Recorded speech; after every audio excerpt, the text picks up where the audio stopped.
प्रश्न पूछने की, अपने बात को रखने की अवसर होते हैं, समुचित व्यवस्थाएं। मुझे लगता है कि वो इतने इम्पेशेंट क्यों हो रहे हैं। सत्र तो आने वाला है, आने वाले सत्र में निश्चित रूप से सरकार के पास में छिपाने के लिए कुछ नहीं है और छिपाने की आवश्यकता भी नहीं है। निश्चित रूप से उनके हर प्रश्न का, हर बात का, हर उनकी जो है उनकी कहीं जो मन में संशय है उसका समाधान करना। सर, बार-बार इसी सत्र की मांग करना कहाँ तक आपको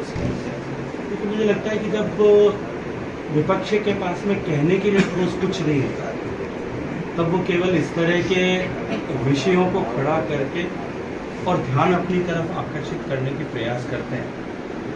आने वाले 20-25 दिन में तो सत्र प्रारंभ होने वाला है। नया सत्र होगा, मानसून सत्र के समय में निश्चित सबको पूरा अवसर। सर, आपको भारत का प्रतिनिधित्व करने का मौका मिला ब्रिक्स में, कैसे देखते हैं पूरे आप जिस तरीके से क्या एक्सपीरियंस है?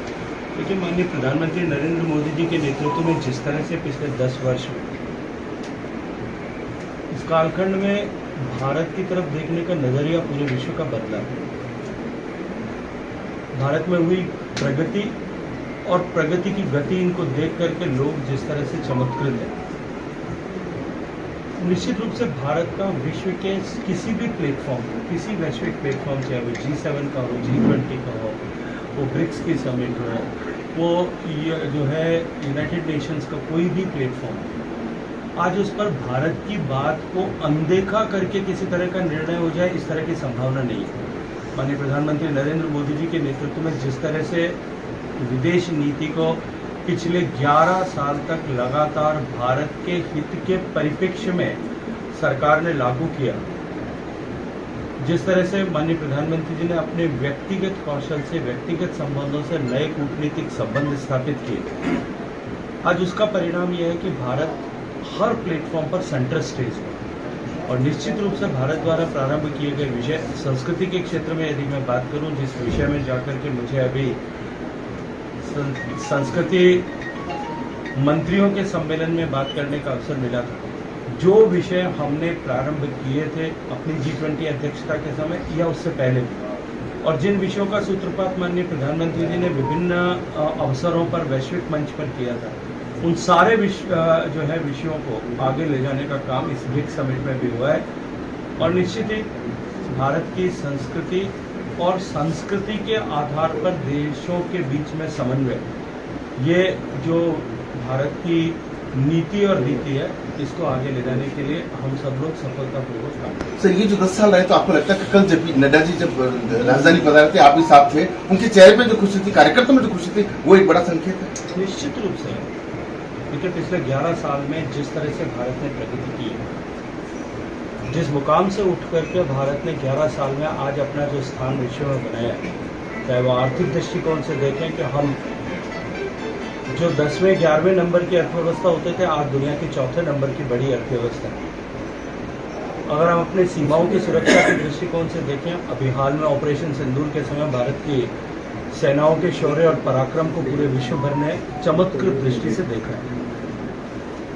सामान्य मानवी के जीवन में परिवर्तन के दृष्टिकोण से देखें, इस 11 साल में आमूलचूल परिवर्तन देश ने देखा और देश ने एक नई गवर्नेंस की विधा को देखा कि जहां नो वन लेफ्ट बिहाइंड, कोई भी पीछे न छूट जाए, इस लक्ष्य के साथ में सरकार काम कर रही है। चाहे वो गरीब का घर बनाना हो, चाहे गरीब के घर में शौचालय बनाना हो, चाहे गरीब के घर तक पानी पहुंचाना हो, बिजली पहुंचाना हो, गैस का चूल्हा पहुंचाना हो, गांव तक सड़क पहुंचानी हो, कोई भी पीछे शेष न रह जाए, इस लक्ष्य के साथ में सरकार काम कर रही है। और जिसका परिणाम आज दिखाई देता है कि 30 करोड़ लोग गरीबी की रेखा से बाहर निकल पाए। तो निश्चित रूप से गरीब को गणेश मान करके समाज की सेवा के संकल्प और देश को आगे बढ़ाने, भारत को के सामर्थ्य को बढ़ाने, भारत के शक्ति को बढ़ाने और भारत के विचार को आगे विश्व कल्याण के लिए प्रतिपादित करने के दृष्टिकोण से जो भारतीय जनता पार्टी जिस लक्ष्य को लेकर के स्थापित हुई और काम कर रही है, निश्चित रूप से उसको साकार होते हुए देखना कार्यकर्ताओं के लिए भी और नेतृत्व के लिए, सभी के लिए प्रसन्नता का कारण